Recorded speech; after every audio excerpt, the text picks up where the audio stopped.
everyone, and thank you so much for joining us for our LinkedIn Live event today. So I wanted to set the stage before we jump in and get started. And really, what we're talking about today is the landscape is really continuing to change. As states are beginning to open up for more in-person interaction, and really as people are starting to return to work in an actual office. But even so, all of this is happening, work may continue in a hybrid state for a long time to come.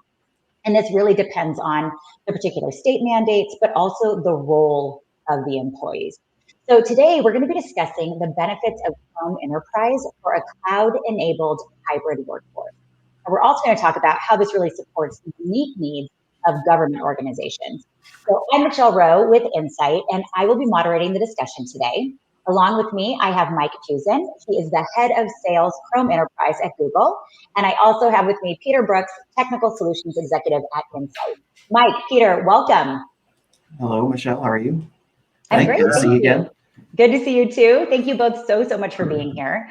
I want to let everybody know, so I'm going to be asking Mike and Peter questions, but we're also going to make sure that we're looking at the chat. So if you have any during today, write it, and we're going to try to answer as we go.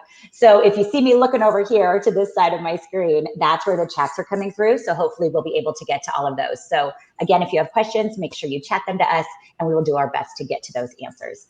All right, Mike, Peter, you guys are all set. We're going to jump right into it.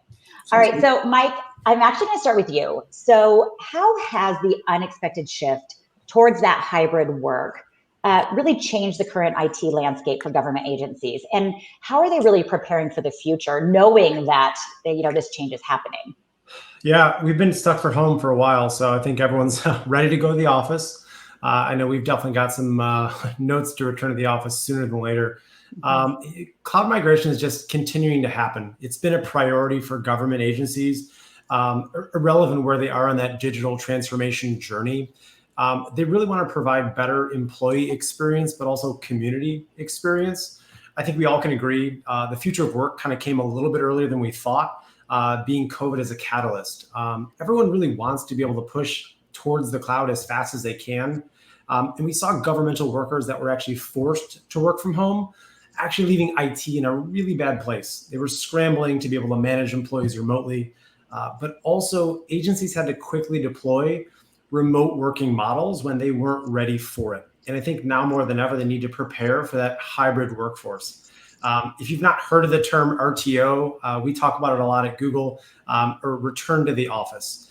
Vaccinations are going up, safety protocols are dramatically underway to make offices safe and secure for people.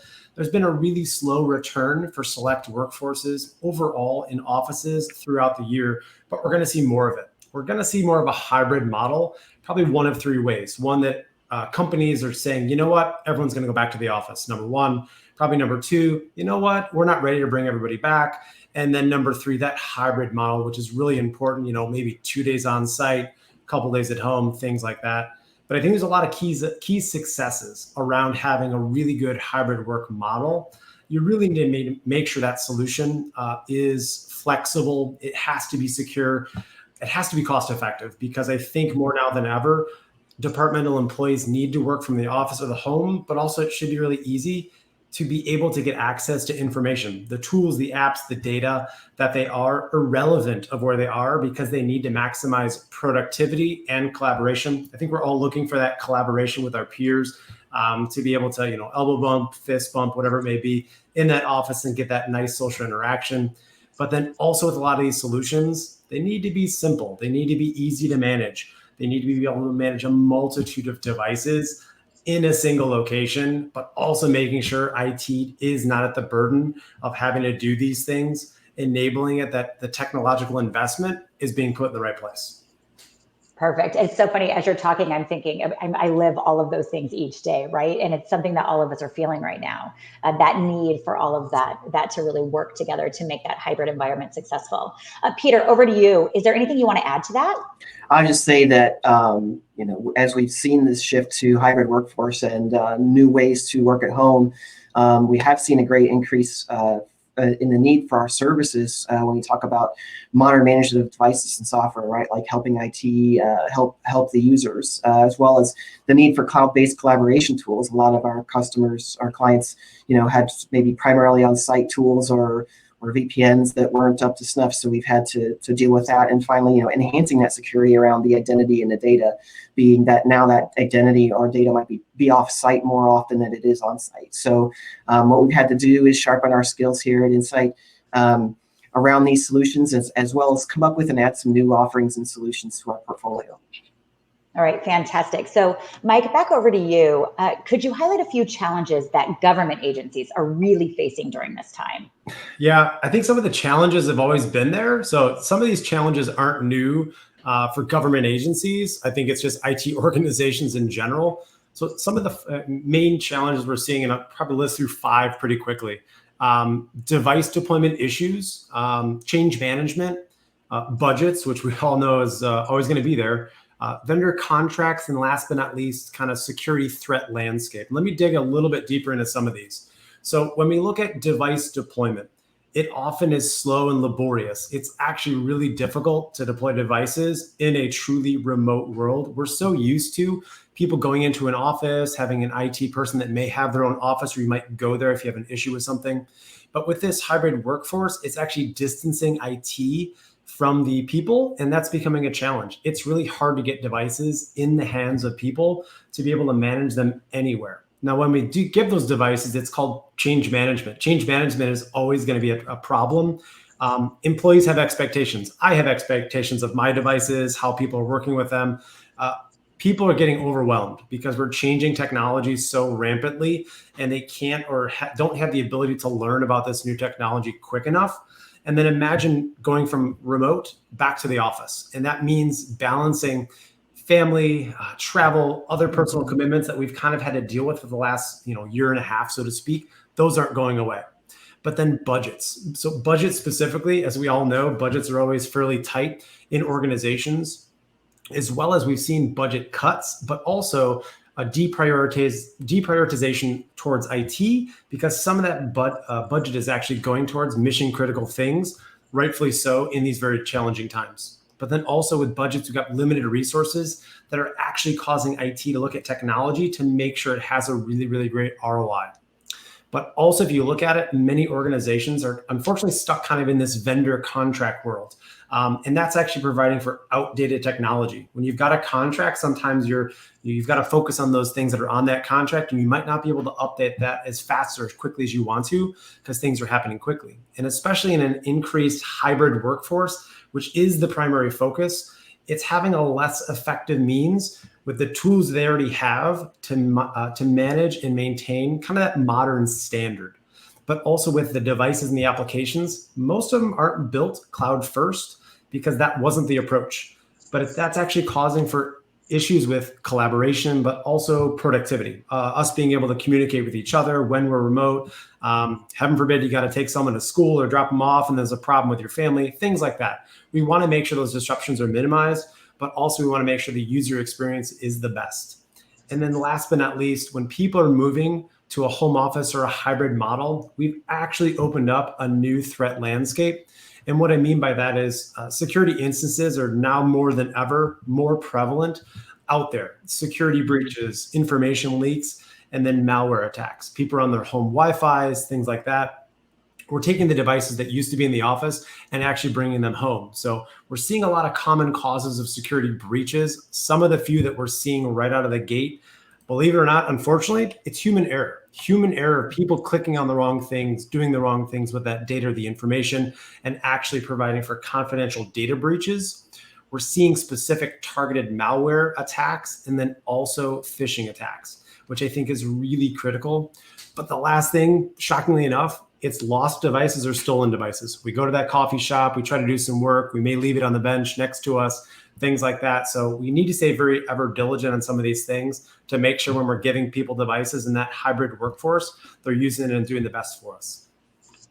Perfect. So Mike, thanks for outlining all of those for us. Now, Peter, I want to go over to you. So Mike just walked through 5 big challenges that, again, I think majority of companies are probably facing right now. Can you talk us through how Insight has really helped customers to navigate through all of that?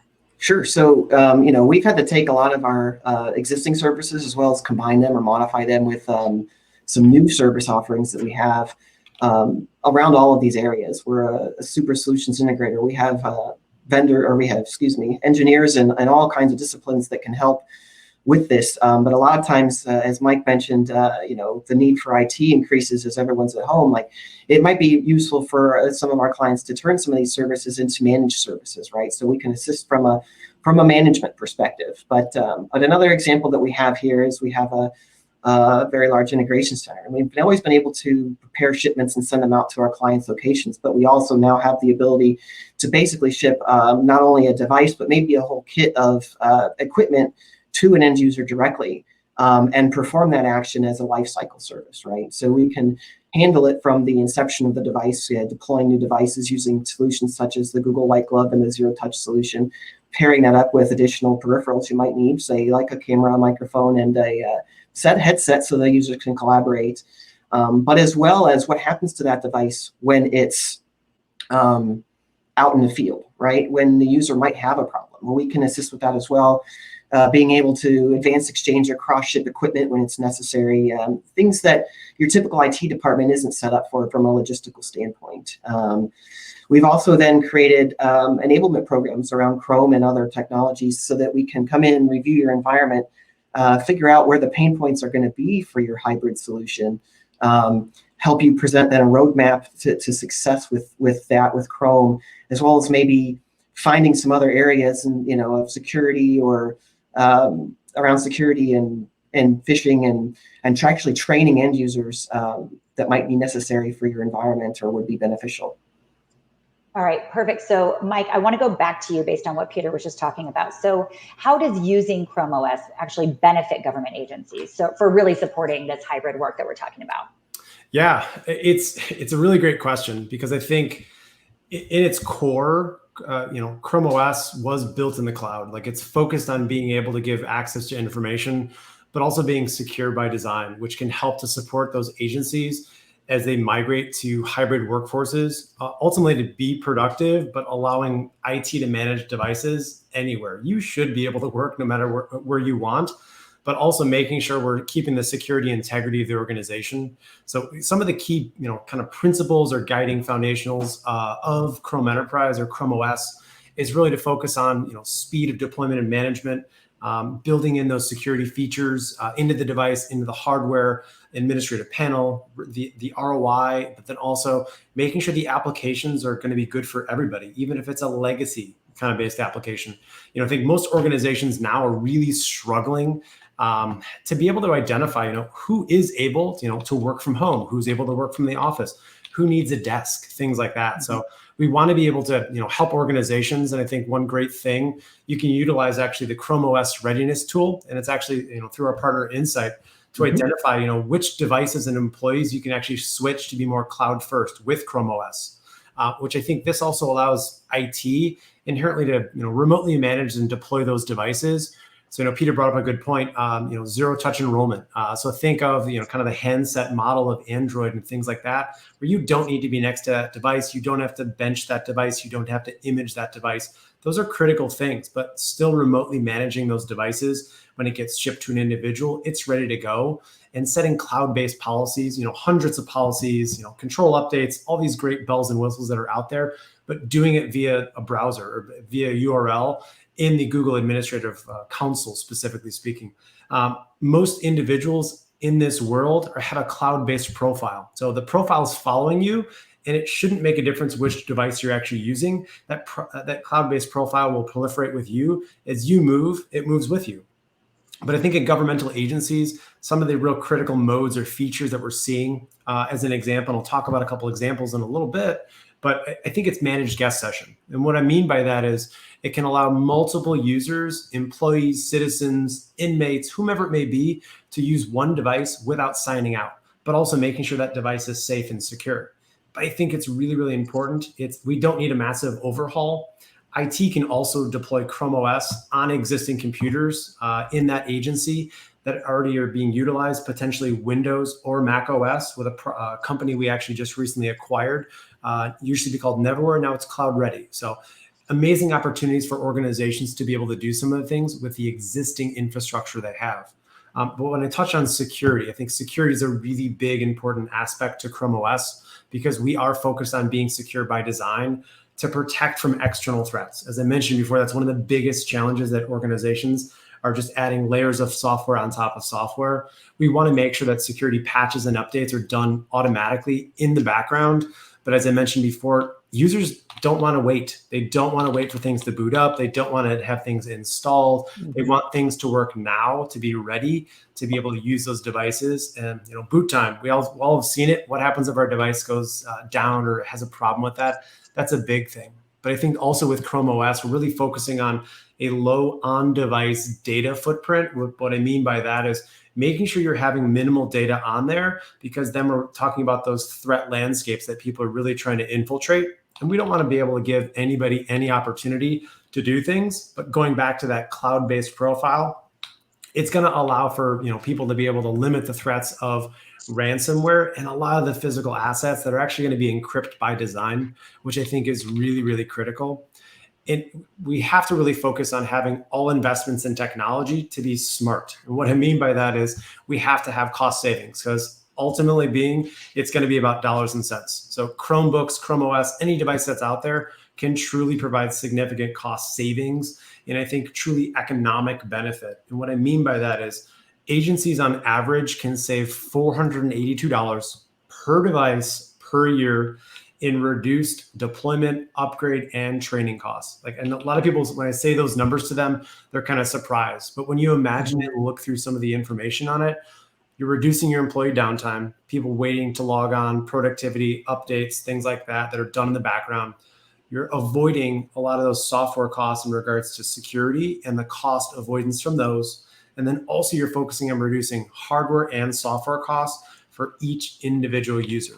And I think the main thing on a lot of these infrastructures that we're building out today, we can't have a rip and replace. I can't go to an organization and say, you know what, all that device, it's old technology, just take it out. We have to be able to adapt and complement existing infrastructures that are out there. So we envision agencies that can enable, communities and citizens to easily access information, maybe via the browser or applications on those devices that are, as I mentioned before, shared devices, kiosks, things like that. And I think we also have to enable employees to use things that they're used to. So we've all been in this virtual world for quite some time, but using your tools and features on websites, Microsoft O365, Google Workspaces, video conferences. We're all in video conferences on a daily basis, for better or for worse. But enabling applications like Zoom, WebEx, and Google Meet, you should be able to seamlessly use every one of those, irrelevant of the device, even on a Google-based product. And last but not least, I think you really need to be able to provide access to some of the older legacy technology or proprietary technology. Believe it or not, full-featured Microsoft Windows apps can be accessed on Chrome devices, specifically through Parallels or either some virtualized experiences, Citrix, VMware, Cameo. Long story short, we want to make sure that people have access to the information, but we're not coming into organizations saying, you know what, let's get you to cloud first, let's change it all. We need to slowly work through that progression with organizations so they're actually seeing what's going on to improve their stance. So it's not just doing one thing right now and just saying, you know what, change it all. Let's complement that. We're doing that. Insight's giving awesome service deliverables on that as well. So we can find the right use cases and areas that we can complement the organization and actually get them to the cloud faster. Perfect. So Mike, thank you. And really quick, before we continue this discussion, I just want to remind anybody who may have just joined us, if you do have any questions for Mike or Peter, please be sure to put them in the chat and we will get to them as we go. All right, so Mike, I'm going to stick with you for our next question. What are some key use cases that government agencies, I know you were talking about examples, what are some key use cases that they can really deploy Chrome OS or any of these devices for? Yeah, there's a lot of use cases. So I think when anybody looks at their organization as a whole, you want to identify the use cases that have the ability to go to the cloud and shift. I mentioned that Chrome OS readiness tool that Insight can provide for people to do a little bit of analysis on that for their organization. But I'll kind of run through a couple use cases and hopefully paint a better picture for governmental agencies so they can see that. So I think the first one that we all see, and I think it's all of us in what we do today, we are hybrid information workers. That person that wants to securely collaborate, wants to have security, flexible access to information. I should be able to go work at a coffee shop. I should be able to go work at hopefully a park with a Wi-Fi hotspot, things like that. And I think Chrome's going to be able to enable those things. In the government side, focusing on maybe civil services, social services, health and human services, things like that. And actually a really great example is two different cities, a city in California and then also a city in Illinois, respectively, deployed and delivered 1,000 devices in the city of California for social services department. And the city in Illinois actually did a 500 Chromebook deployment from a work from home use case in a matter of weeks. Most of these deployments in the past probably would not have taken a matter of weeks. We've actually had some financial services organizations that have had tens of thousands of devices delivered in under 7 days, which is kind of unheard of. And I think the power of the cloud is really there. So another use case that probably be fairly applicable, field officers or maybe mobile teams that are highly mobile.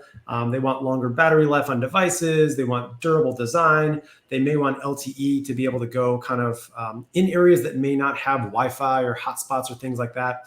Think police officers, postal workers, emergency services. So that's a really critical area that we can actually fulfill the demand pretty quickly. Another really topical area, these facilities are now hopefully open in some of the states around there, would be the community self-services, specifically around shared devices. So think about simple and interactive way that government information can be delivered or shared with people. Think of check-ins, submitting requests, checking on the status of permits, and maybe other governmental requests. And that's where we'd use, I mentioned before, that managed guest session. And specifically, we're talking about ephemeral mode. And what I mean by ephemeral mode, which is really great, it means it's wiping that device on every instance when someone walks away from it or times out. That's key to critical from the security aspects of this. And a really great area of focus would be public libraries. Think about when you go into a public library. You might see some devices, or hopefully those old, where you want to try to find those devices. You should have access to some of that information. So Chrome OS can actually connect library staff with the people that are walking in, like myself, like my kids, and also the community, to the tools and resources they need without potentially having to have that personal interaction. I know we're all in that kind of socially distant world, but being able to have access to information quickly is really, really key. But also it's giving the community and citizens kind of that simple way to interact, but also give them the access to information at their fingertips is really, really important. Another really good area is actually training and development. So think in any area out there, we need to make sure our people are staying informed. So Chrome OS really can help to deploy some of those workers, whether if it's in training rooms, shared devices, people are using the same device to log into their cloud-based profile, or also kind of that grab and go program that Google has, where you might be able to take a device, log in, it's yours for the day, and then go check it back in. But giving access to information on a regular basis, but really truly focusing on helping employees grow and stay engaged. Because I think in this virtual world, the access to information is there, but we need to make sure that people are doing that. Some of the areas I might see kind of that being very topical is civil services, public safety, police, fire, emergency services. These folks need to stay at top of mind in terms of the data and the information they're getting, and also the proper procedures and protocols. And probably the last one that we also look at, and I think it's a really good source of a win for Google, is the departments of corrections, or the inmates and the devices, those things that we're able to do to be able to develop real world job skills. I think it's really important that we're engaging with these individuals to connect offenders to educational programs so they can benefit into that system, that when they come out, they're actually a better member of the community as well. So giving access to that, whether if it's in a shared device, a kiosk, in a computer lab, things like that. But at the mainstay of that, protecting user data and safety of the organization to make sure not to take any of that things away. A really good example of that is actually the Florida Department of Corrections, who's actually delivering educational devices to inmates to better their time when they are potentially in those systems, to be able to go out and be a better member of the community. So that's fantastic. Peter, is there anything that you want to add to the examples and use cases that Mike was just talking through? I was just going to say that, no, those are all very, very great examples of how Chrome can be utilized. And then at Insight, we've seen or helped with some of those solutions, as well as seen other opportunities. So if you are ready, if you are interested in Chrome, we are, it's been mentioned a couple times, we have the Chrome Readiness Review offering, where we do also run that the Chrome evaluation tool that Google has provided to us.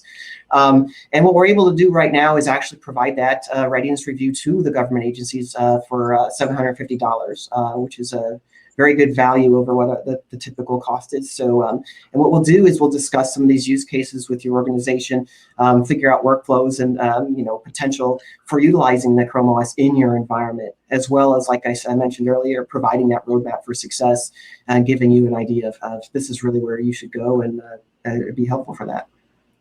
Fantastic. So, Peter, I do want to stick with you for a second. We have a question, and okay. You talked about the zero touch, right? We talked about the Chrome OS zero touch and the enrollment. Can you just walk us through really more of those benefits around that zero touch enrollment? Sure. One of the great benefits of the zero touch enrollment program is the ability to quickly deploy a device to an end user with very little touches in between. Typically, I think people think about deploying a device like your traditional PC, where we got to build an image out, we got to test that image, we got to make sure the applications work, all of these things. And then someone's got to put that image on the computer, whether that's the manufacturer of the computer, whether that's a third-party vendor like Insight, or your IT department. With the Zero Touch program, what that allows us to do is automatically take Chromebooks or Chrome devices that you've purchased from Insight, add those to your Chrome admin console, where you've already worked to create that set of settings and applications for the users on their devices. And we can ship that device directly to the user. Then all they have to do when they receive the device, which will still be sealed new in the box, is take that device out, connect it up to their home network, open it up, and momentarily, almost a few seconds later, hey, go ahead and log in with your username and password, or whatever the other use case might be, right? Again, Mike mentioned the library scenario. You send the devices to the library's already got it set up for the managed guest session mode. It's not going to take an IT genius to come in there and set these up. Anyone who's at the library will just be able to take the devices, open them up, set them on the table where they need to be, and walk away, and they're ready to go. That's awesome. Thank you. So, Mike, Peter, anything else you want to add today before we end? No, I think we definitely ran through a lot of information. I think hopefully it was helpful for a lot of the things in terms of the use cases that are out there. And I think the journey to the cloud, everyone's on kind of a different journey to the cloud. It's challenging times. Hopefully we're seeing the light at the end of the tunnel on that. I think with the power of cloud-based technology and awesome partners like Insight, they're making a lot of these great technical solution-based decisions for their customers to really be informed now, but be ready for not say what's to come, but what's in the future for technology. So we need to keep innovating on these things, because that's an area of opportunity for organizations that they're really engaging with workers, employees, patrons of the community. I think it's really key, and we can do this together. So, agreed. All right, awesome. So, Mike, Peter, thank you so much for sharing all of this today. It was incredibly helpful, and we appreciate you both so much. Also, for those of you who joined us, thank you so much for being here. If you would like more information on Chrome Enterprise for state or local government, please visit the links provided in the chat. There were quite a few of them, so definitely dig in, or you can actually contact us directly at chrome@insight.com. We were also talking about the Chrome Readiness Review. So the offer there, if you are interested in that, you can either visit the link that's also in the chat, or contact us at cwf-chrome@insight.com. Thank you again for joining us today. We look forward to connecting with all of you on your Chrome Enterprise needs, and have a fantastic rest of your day. Mike, Peter, thank you. thank you. Thank you.